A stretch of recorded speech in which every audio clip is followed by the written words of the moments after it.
নমস্কার, একটা নতুন ভিডিওর সাথে চলে আসলাম। তো দিনটা ছিল 27শে আগস্ট।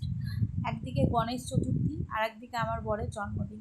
তো আমি এই দিনটা ছোটোখাটোভাবে প্রত্যেক বছরই সেলিব্রেট করি। সেদিনকেও করেছিলাম। ওর অফিস ছিল বলে ও তাড়াতাড়ি বেরিয়ে যাবে, এই জন্য ওকে কোনো রকম কয়েকটা পদ রান্না করে দেওয়া হয়েছিল। আমার মাই সব রান্নাবান্না করেছিল, আর এদিকে আমার মা ওকে একটু আশীর্বাদ করে দিচ্ছে।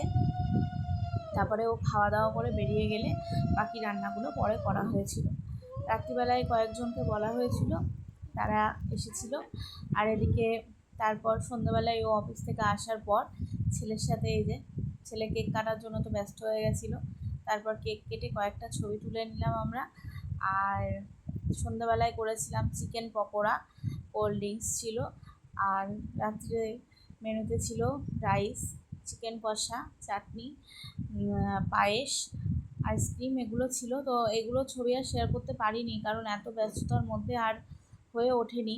তো আমি আমার সব কিছুই তোমাদের সাথে শেয়ার করি। কিছুদিন ভিডিও দিতে পারছি না, ব্যস্ত থাকার জন্য শরীরের কন্ডিশানটাও ভালো নেই। তো ভিডিও যদি ভালো লাগে তাহলে আমার পেজটা ফলো করে দিও, সবাই পাশে থেকো। আবার আরেকটা নতুন ভিডিওর সাথে দেখা হবে।